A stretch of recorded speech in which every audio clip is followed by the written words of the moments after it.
Dear students, a happy welcome to our Allied Statistics class today. So today let us continue our session normal distribution. Today also I am going to do one or two problems from the Gupta book, right? So last class நான் உங்களுக்கு கொஞ்சம் problems explain பண்ணி கொடுத்தேன். So அது clear-ஆ இல்லைன்னு சொன்னா நீங்க அதை என்கிட்ட திரும்ப சொல்லுங்க. I will do that problem once again, right? So today let us start with example 9.3, page number 9.15 in the Gupta book. So Gupta book உள்ள examples. கொஞ்சம் problems அதே நம்ம ஏற்கனவே செய்த அதே problems தான், ஒரு slight difference மட்டும்தான், மற்றபடி எல்லாம் சேம், right? So graph போடணும், answer எழுதணும், அவ்வளோதான். Let me read out the problem. X is normally distributed with the mean is 12, standard deviation is 4. Okay? So அதை முதல்ல fix பண்ணிக்கலாம். Mean is equal to mu is equal to 12, standard deviation. Mean mu is equal to 12, standard deviation sigma is equal to 4. So இதை கொடுத்துருக்கேன். Then find out the probability of the following. So கொஞ்சம் things கொடுத்துருக்காங்க, அதுக்கெல்லாம் probability நம்ம find out பண்ணணும். First one A part, probability of x greater than or equal to 20. Probability of x greater than or equal to 20, right? So இதை நம்ம கண்டுபிடிக்கலாம். அப்ப standard normal variate நம்ம சொல்லி கொடுத்தேன் x minus mu by sigma, right? So அப்ப இந்த மாதிரி வந்தாச்சுன்னா முதல்ல x க்கு இந்த வேல்யூ எடுத்துக்கலாம். Then x is equal to 20. x 20 இருந்துச்சுன்னா ஸ்டாண்டர்ட் நார்மல் வேரியேட் எழுதுங்க. z is equal to x minus mu by sigma. x என்னது 20 minus mu என்னது 12 divided by sigma என்னது 4, right? 20 minus 12 by 4, that is 854. z equal to 2. So அப்ப z is equal to 2. அப்ப இந்த மாதிரி கொடுத்தாச்சுன்னா முதல்ல இத x ன்னு எடுக்கணும், எடுத்துட்டு ஸ்டாண்டர்ட் நார்மல் வேரியேட்டுக்கு வேல்யூ கண்டுபிடிக்கணும். Therefore probability of x greater than or equal to 20, which is equal to probability of இனி அடுத்த x வேற ஒரு வேரியேட்டுக்கு மாத்துறோம், ஸ்டாண்டர்ட் நார்மல் வேரியேட் z. அப்ப z சிம்பிள் எல்லாம் அதே தான், greater than or equal to z க்கு வேல்யூ என்னது 2. அப்ப z greater than or equal to 2. அப்ப நீங்க அந்த கிராஃபை மட்டும் இங்க போட்டுட்டா போதும். So let me draw the graph.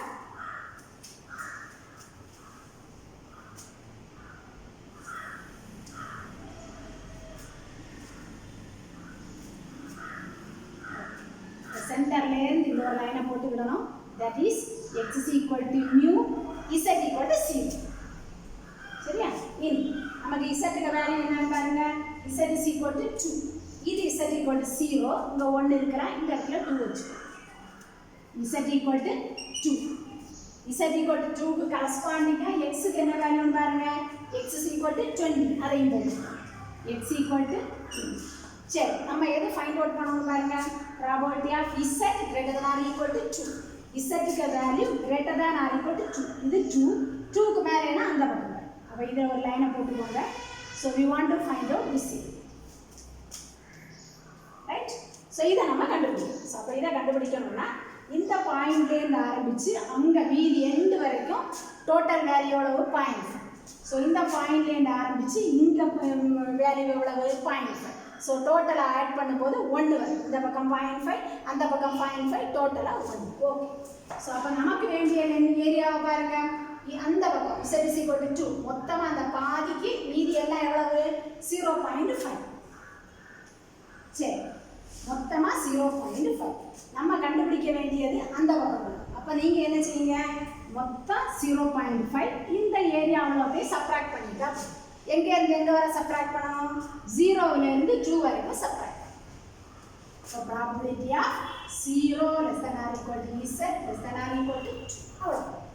That is equal to 0.5 minus இது வந்து அந்த டேபிள்ல நீங்க பார்க்கணும். 2 னா 2.0 க்கு என்ன வேல்யூ இருக்கு அப்படினு பார்க்கணும். 2 வெறும் 2 னு போட்டுக்க மாட்டாங்க. 2.0 க்கு என்ன வேல்யூ, அந்த வேல்யூவை போட்டுட்டீங்கன்னா you will have the answer. Okay? Right.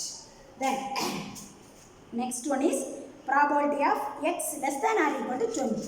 அது வேற ஒண்ணும் செய்ய வேண்டாம்.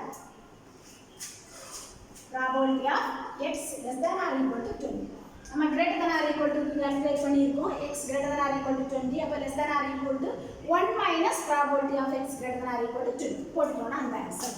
Okay. Then next one is probability of 0 less than or equal to x less than or equal to 12. So let us calculate probability of 0 less than or equal to x less than or equal to 12.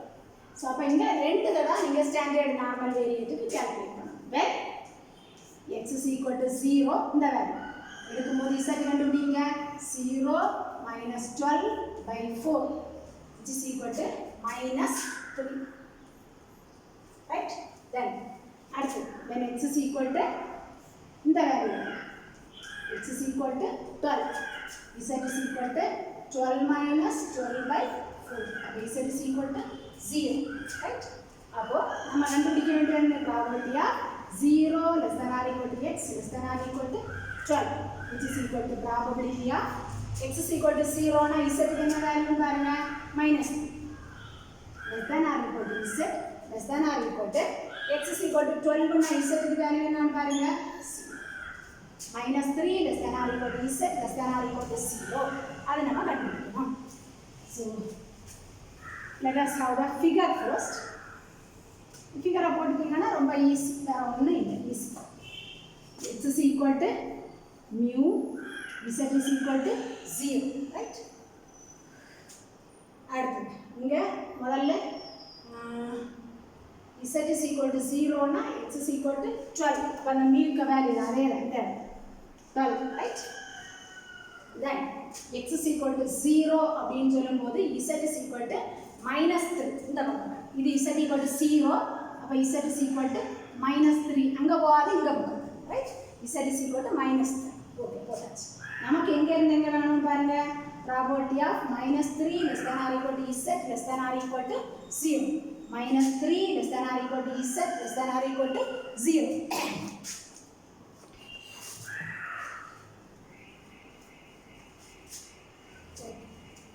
So let me முதல்ல அந்த இதை போட்டுருவோம், அப்போ ஈஸியாக இருக்கும். இது right, எங்கே இருந்தால் கண்டுபிடி minus 3ல இருந்து 0 வரும் பாருங்க, minus 3ல இருந்து 0 வரும். ஸோ இந்த ஏரியா கண்டுபிடிக்கும், ரைட்? அவ்வளோ ஏரியாவும் கண்டுபிடிக்கும்.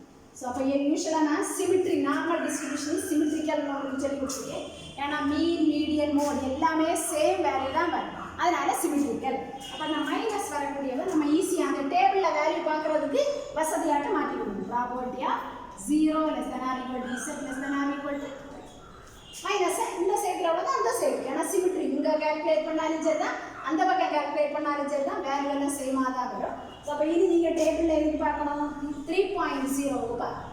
டேபிளில் 3.0க்கு பார்த்தாச்சுன்னா உங்களுக்கு ஆன்சர் கிடைக்கும். ஸோ ஆன்சர் கிடைச்சாச்சுன்னா that's all, right? ஸோ அதான். Then next one is find x dash when probability of x greater than x dash is 0.24. x dash கண்டுபிடிக்கணும். probability of x greater than x dash which is equal to 0.24. so இது கொஞ்சம் வித்தியாசம். இது வரைக்கும் probability கண்டுபிடிச்சிட்டோம், இப்போ probability கொடுத்திருக்காங்க, நம்ம x dash ஓட வேல்யூவை கண்டுபிடிக்கணும். Okay right. So standard normal variable அதான் when x is equal to இந்த value x dash, when x is equal to x dash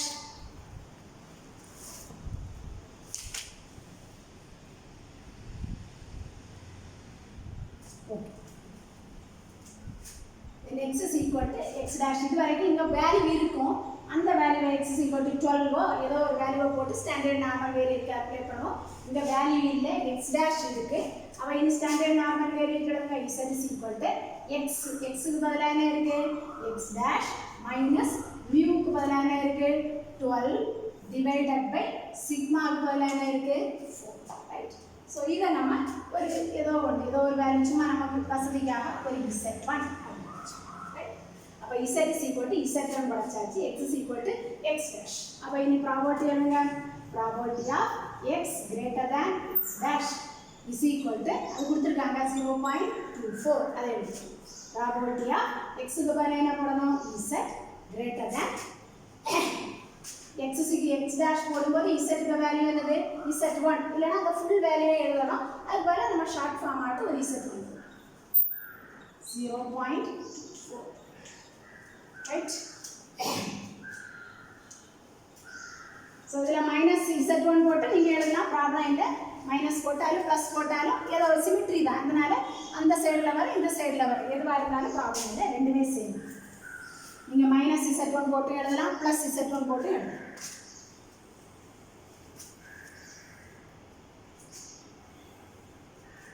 சென்டரில் x is equal to mu, z is equal to 0 போட்டாச்சு. அடுத்தது zக்கு என்ன value இருக்குன்னு பாருங்க. z is equal to z1, right? So அதை நான் இந்த பக்கம் எடுத்துக்கிறேன். z is equal to z1. z is equal to z1 எப்போ வரும்? x is equal to x dash. x is equal to x dash வரும். நம்ம ப்ராபர்ட்டி கண்டுபிடிக்க வேண்டியது எதுன்னு பாருங்க. Property of z greater than z1. z1 விட பெருசு, அப்போ அந்த ப்ராபர்ட்டி கண்டுபிடிக்க வேண்டாம், ப்ராபர்ட்டியை கொடுத்துருக்காங்க, ரைட்? நீங்கள் மைனஸ் z1 எடுக்கலாம், ப்ளஸ் z1 எடுக்கலாம், ப்ராப்ளம் இல்லை. ஸோ எது வேணால் எடுத்துக்கலாம். நமக்கு ப்ராபர்ட்டி கண்டுபிடிக்க வேண்டாம், ப்ராபர்ட்டி வேல்யூ கொடுத்துருக்காங்க பாருங்க, 0.24. ஸோ இப்போ நான் ஷேட் பண்ணியிருக்கக்கூடிய இவ்வளோ ஏரியாவுக்கும் வேல்யூ என்னது? 0.24. நம்ம ப்ராபர்ட்டி கண்டுபிடிக்க வேண்டாம், அந்த பாயிண்ட்டை தான் கண்டுபிடிக்கணும், எக்ஸுக்கு வேல்யூவை கண்டுபிடிக்கணும். அப்போ ப்ராபர்ட்டி கொடுத்துருக்காங்க. ஸோ இது இந்த மாதிரி கிராஃப் ஆச்சு. சரி, நம்ம கண்டுபிடிக்க வேண்டியது z1 கண்டுபிடிக்கணும். z1 தெரிஞ்சாச்சுன்னா we can write x dash, அவ்வளோ. சரி, property of z greater than z1 நான் சொன்னேன். இதாச்சும் அந்த ஏரியா, அவ்வளோ ஏரியாவும் 0.24. இந்த பாதியிலேருந்து அங்கே அவ்வளவு எவ்வளோ வேல்யூ? 0.5. அப்போது மொத்தம் 0.5. அப்போது இனி அந்த ஏரியா வேணும்னா எந்த ஏரியாவை நம்ம சப்ராக்ட் பண்ணணும்? Property of 0 less than z less than z1 which is equal to 0.24. புரிஞ்சுச்சா? ஸோ நமக்கு கொடுத்துருக்கக்கூடிய ஏரியா அங்கே, மொத்தமான ஏரியா 0.5. ஸோ அப்போ நம்ம கொடுத்துருக்கக்கூடிய 0.24 ஏரியா வேணும்னா மீதி உள்ளதை சப்ராக்ட் பண்ணலாம். மீதி உள்ளது 0லேருந்து z1 வரைக்கும் உள்ளதை சப்ராக்ட் பண்ணலாம். 0லேருந்து z1 வரைக்கும் உள்ளதை சப்ராக்ட், ரைட்? அப்போ இதுலேருந்து சரி, இதுலேருந்து நான் சிம்பிளிஃபை பண்ணுறேன். Property of 0 less than z less than z1 which is equal to, இது அங்கே ஒரு வீடு இதை கொண்டு வாங்க, 0.5 minus 0.24. ஆன்சரை நான் எழுதுகிறேன் 0.26, ரைட்? சரி, இது வரைக்கும் நம்ம இன்னும் அதே ஏரியா டேபிளில் தான் பார்க்க போகிறோம், ஆனால் கொஞ்சம் வித்தியாசமாக பார்க்கணும். ஸோ இது வரைக்கும் நமக்கு இங்கே வேல்யூ இருக்கும், அந்த வேல்யூவை மட்டும் கால்குலேட் பண்ணும். இனி அங்கே வேல்யூ இருக்குது, we need the value of z1, right? So இதே டேபிளில் நீங்கள் போங்க, இதே டேபிளில் போயிட்டு ரைட், நம்ம யூஸ்வலாக நீங்கள் இது வரைக்கும் இங்கே உள்ள வேல்யூவை வச்சு இங்கே வேல்யூ பார்ப்பீங்க. இனி இங்கே உள்ளே போய் வேல்யூ பார்த்துட்டு அதுக்கு கரஸ்பாண்டிங்காக இசட்டுக்கு என்ன வேல்யூ வரும் அப்படின்னு பார்க்கணும். நமக்கு இங்கே என்ன வேல்யூ இருக்குன்னு பாருங்க, 0.26. ஸோ அப்போ இங்கே உள்ளே போய் 0.26 எங்கே வரும்? ரொம்ப அப்ராக்சிமேட்டாக கரெக்டாக கிடைக்காது, ஆக்யூரேட்டாக கிடைக்காது, ஒரு அப்ராக்சிமேட்டாக நம்ம வேல்யூ எழுதலாம். 0.26 எங்கே வரும்னு பாருங்கள். ஸோ அப்போ அதுக்கு கரஸ்பாண்டிங்காக என்ன வேல்யூ, அதுக்கு டிஃபரன்ஸ் என்னது, ரைட்? ஒரு அப்ராக்சிமேட் வேல்யூ கிடைக்கும், அந்த மாதிரி வேல்யூவை போடணும். ஸோ போடும்போது இங்கே நமக்கு இசட்டுக்கு வேல்யூ என்ன வரும்னா 0.71 வரும். இசட் இஸ் ஈக்குவல் டு, சரி, இப்படி நீங்கள் அந்த டேபிளில் பார்க்கும்போது z1 வேல்யூ வந்து 0.71 வரும். சரியா? இந்த வேல்யூவை z1 வேல்யூ இங்கே கொண்டு வந்து போட்டு சிம்பிளிஃபை பண்ணுங்க. சிம்பிளிஃபை பண்ணும்போது z1 வேல்யூ என்னது? 0.71 போடும்போது இதில் என்ன வேல்யூ கிடைக்கும்? எக்ஸ் டேஷோட வேல்யூ உங்களுக்கு கிடைக்கும், அவ்வளோ, ரைட்? ஸோ இது வரைக்கும் டேபிளுக்கு சைடிலே பார்த்துட்டு அங்கே வேல்யூ எழுதுவோம். இனி டேபிளுக்கு உள்ளே போய் பார்த்துட்டு சைடில் உள்ள வேல்யூ எழுதியாச்சுன்னா z1 z2 அதெல்லாம் கிடைக்கும். அதை சப்ஸ்டியூட் பண்ணும்போது எக்ஸ் டேஷ் வேல்யூவை நம்ம கால்குலேட் பண்ணிடலாம். Okay, that's all. தென் இன்னொரு வேல்யூ கால்குலேட் பண்ணணும். Probability of x dash less than x less than x naught dash x one dash. Probability of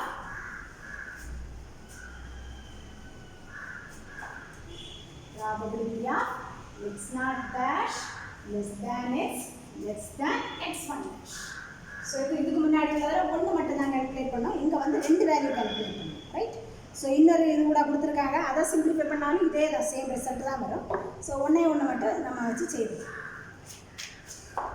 சரி, ஸோ இதில் வந்து ஒரே ஒரு வேல்யூ மட்டும் இருந்துச்சுன்னு வச்சுக்கோங்க. லாஸ்ட் ஒன்றில் probability of x greater than x naught dash அப்படின்னு பண்ணுவோம். அப்போ ஒரே ஒரு வேல்யூ மட்டும் இருக்கும்போது நம்ம அந்த ஸ்டாண்டர்ட் நார்மல் வேல்யூ கால்குலேட் பண்ணுவோம். அதை நீங்கள் மைனஸாகவும் எடுத்துக்கலாம், ப்ளஸ்ஸாகவும் எடுத்துக்கலாம், ப்ராப்ளம் இல்லை. நான் ஏற்கனவே சொன்னேன். ஸோ நீங்கள் மைனஸ் எடுத்தீங்கன்னா இந்த சைடில் வரும் கிராஃபு, ப்ளஸ் எடுத்தீங்கன்னா அந்த சைடில் வரும். எல்லாமே சிமெட்ரிக்கல். பாருங்களேன், அந்த பக்கம் 0.5, இந்த பக்கம் உள்ளதெல்லாம் 0.5, அதனால் எந்த ப்ராப்ளமும் வராது. ஆனால் நம்ம ரெண்டு வேல்யூ கால்குலேட் பண்ணும்போது கொஞ்சம் டிஃப்ரெண்ட். இங்கே பாருங்க, நம்ம எக்ஸ் நாட் டேஷ் கண்டுபிடிக்கணும், x1 dash also we have to find out. So அப்போ இதில் வந்து கொஞ்சம் டிஃப்ரெண்ட்டாக பண்ணணும். let me write when x is equal to x naught dash. இதை எடுத்துக்கலாம். ஸ்டாண்டர்ட் நார்மல் வேரியேட் கண்டுபிடிங்க. z is equal to x minus mu by sigma. xனா x நாட் டேஷ், மியூனா என்னது 12, சிக்மானா என்னது 4. இந்த ரெண்டு வரதுனால இந்த லோயர் லிமிட்டை நீங்கள் என்ன எடுக்கணும்னா மைனஸ் z1, ரைட்? ஒரே ஒரு வேல்யூ மட்டும். இப்போ probability of x greater than x naught dash, இல்லைனா probability of x less than x1 dash அப்படி இருந்துன்னு சொன்னால் நீங்கள் மைனஸ் வேல்யூ எடுக்கலாம், ப்ளஸ் வேல்யூ எடுக்கலாம், ப்ராப்ளம் இல்லை. ஆனால் நமக்கு ரெண்டு லிமிட்டும் வேணும். அப்பர் லிமிட்டும் வேணும், லோயர் லிமிட்டும் வேணும். ரெண்டு லிமிட்டும் வேணும்னு சொல்லும்போது லோயரில் வரக்கூடியதை மைனஸில் எடுங்க, ரைட்? மைனஸ் z1 அப்படின்னு எடுங்க. தென் அப்பரில் வரக்கூடியதை ப்ளஸ் z1 அப்படின்னு எடுங்க. அப்போ ஈஸியாக இருக்கும். ஸோ இப்போ லோயர் லிமிட்னா மைனஸ் z1 போடணும், அப்பர் லிமிட்னா ப்ளஸ் z1 போட்டுக்கலாம். அது போட்டு இனி அடுத்த வேல்யூ எடுங்க. when x is equal to x1 dash, அப்போ z is equal to x1 dash minus 12 by 4 is equal to Appar எதாவது எடுக்கணும்னு சொன்னேன் ப்ளஸ் z. ஓகே, அப்போ இது probability of x naught dash small x, x naught dash. நீங்கள் less தேனோ less than or equal to எது போட்டாலும் இந்த ப்ராப்ளமே இல்லை. அது முன்னாடி நான் உங்களுக்கு சொல்லி கொடுத்தேன், எல்லாமே சேம் தான்.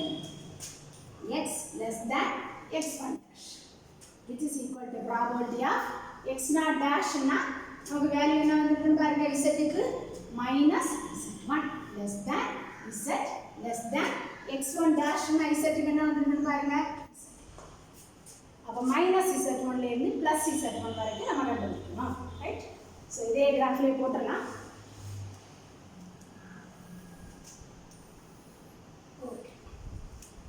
x is equal to plus z1 அவங்க எப்போ வந்துருக்குன்னு பாருங்க. plus z1 x is equal to x1 dash. அடுத்தது x is equal to minus z1 இங்க போகும். z equal to minus z1. x க்கு எப்போ x is equal to x naught dash. x is equal to x naught dash போட்டாச்சா? சரி, இந்த லைனை போட்டுருவோம். நம்ம எங்கே கால்குலேட் பண்ணணும் அப்படின்னு பார்க்கலாம். நம்ம மைனஸ் z1லேருந்து ப்ளஸ் z1க்கு கால்குலேட் பண்ணணும். இந்த மைனஸ் z1லேருந்து ப்ளஸ் z1க்கு கால்குலேட் பண்ணணும். எல்லா ஏரியாவும் முதல்ல அந்த ப்ராப்பர்ட்டி எழுதிக்கிடணும், அதுக்கப்புறம் ஏரியாவை ஷேட் பண்ணணும். ஈஸி, வேறு ஒன்றும் மைனஸ் z1லேருந்து ப்ளஸ் z1க்கு கால்குலேட் பண்ணணும். இதே மாதிரி நிறைய ப்ராப்ளம் நான் முன்னாடி செய்து கொடுத்தேன். இதை நீங்கள் ரெண்டாக பிரிச்சுக்கணும், ஒரே ஐடியா நம்ம செய்ய முடியாது. அப்போது மைனஸ் z1லேருந்து 0 வரைக்கும், அடுத்தது 0லேருந்து ப்ளஸ் z1, ரைட்? அப்போ ரெண்டாக பிரிச்சுப்போம். So probability of minus z1 less than z less than 0 plus probability of 0 less than z less than z, right? மைனஸ் z1லேருந்து 0, 0லேருந்து z1. இப்போ நார்மல் டிஸ்ட்ரிபியூஷன் நமக்கு சிமெட்ரிக்கல் ஆனதுனால இதை எப்படி போட்டுக்கலாம்? பாசிட்டிவ் சைடில் ப்ளஸ் போட்டுக்கலாம். So probability of 0 less than z less than z1 plus probability of 0 less than z less than z1. இது என்ன வரும்? 2 times, right? So இதுக்கு ஒரு வேல்யூ கொடுத்துருக்காங்க, அதை நான் விட்டுட்டேன். 0.5, right? இதுக்கு வேல்யூ நமக்கு கொடுத்துருக்காங்க 0.5. ஸோ அப்போ இங்கே நீங்கள் அந்த வேல்யூ போட்டு வரும் 0.5. So this is equal to 0.5.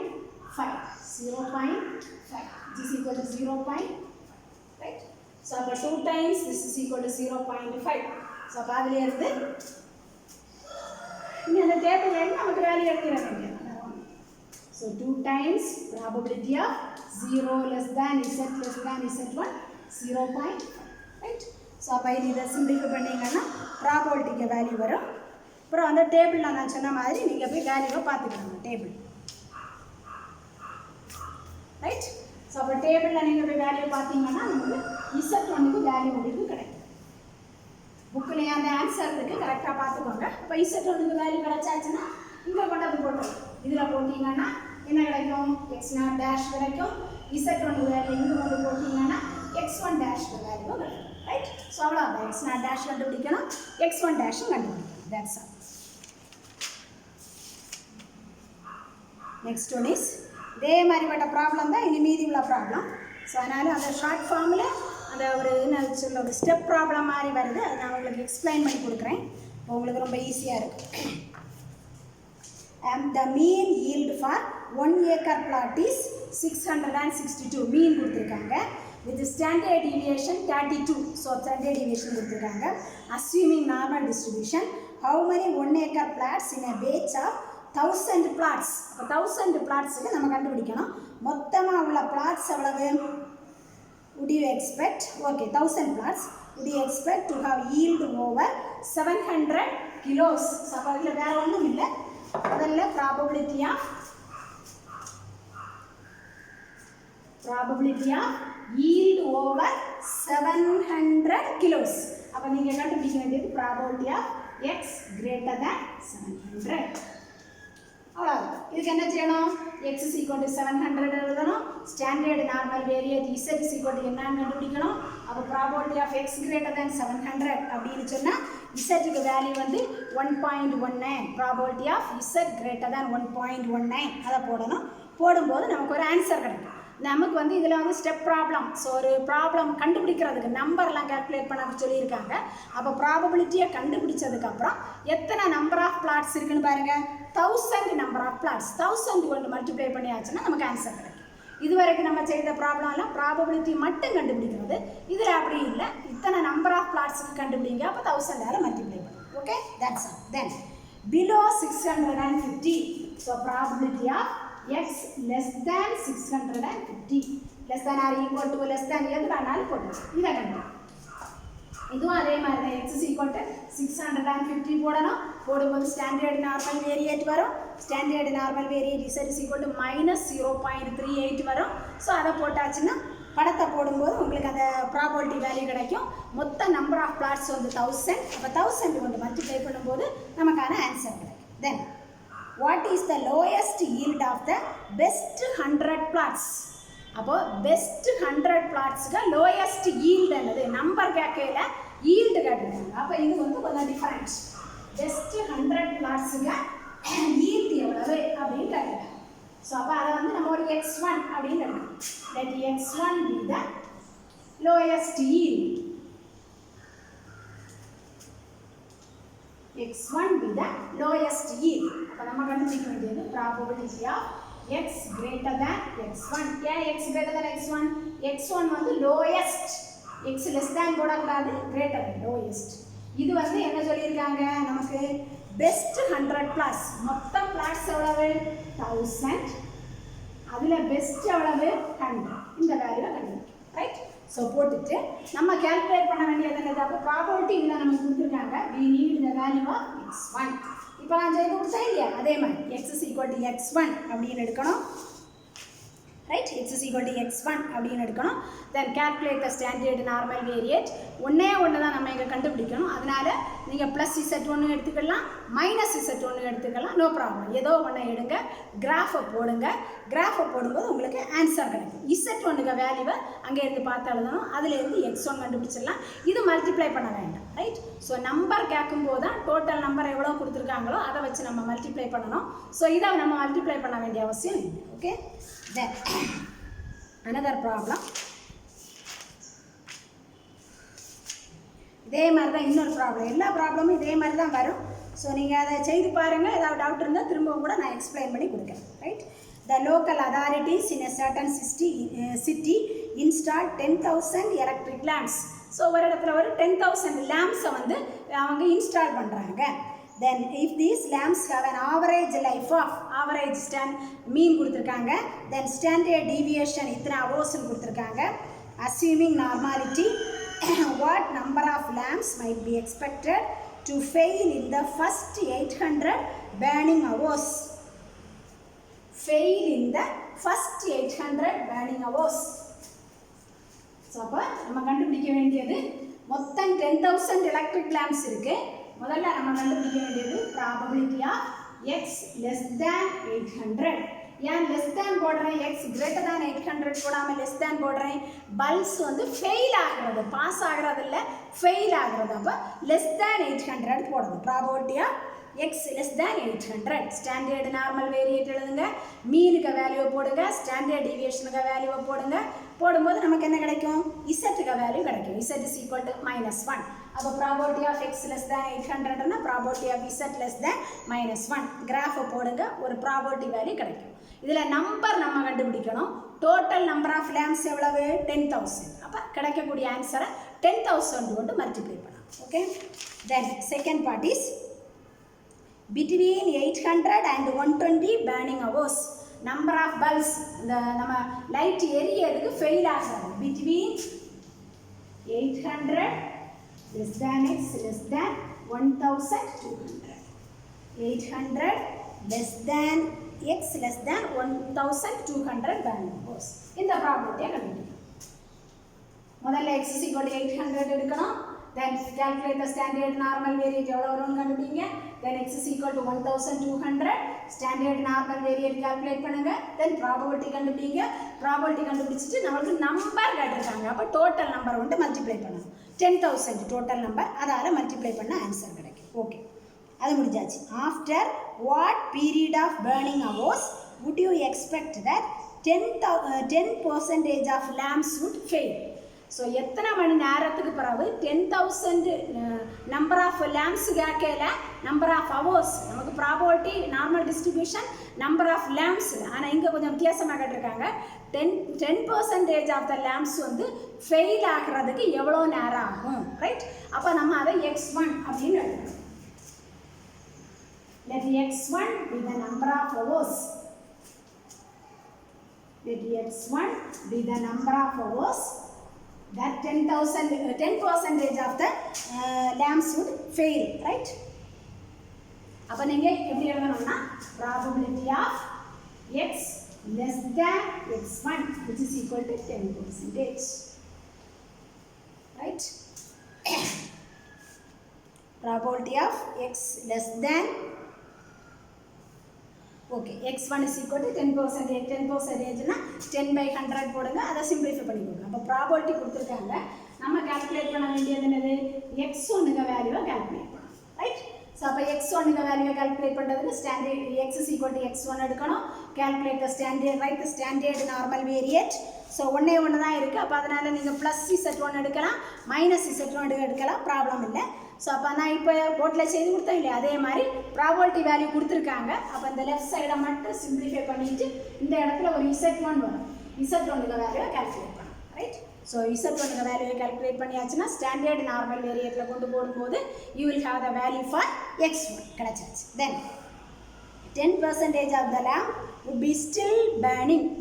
So அப்போ அது வந்து மாற்றி போட்டுக்கிடணும். X greater than x2. So சைடை மாற்றி போட்டுக்கிடணும். இது ஒன்று வரதுனால நீங்கள் +z1 இல்லைனா +z2 எடுக்கலாம், -z1 இல்லைனா -z2 எடுக்கலாம். எப்படி எடுத்தாலும் ஆன்சர் வந்து சேமாக வரும். ஸோ செய்து பாருங்கள். ஏதாவது டவுட் இருந்ததுன்னா கேட்டுக்கோங்க. I will explain. Okay, thank you students.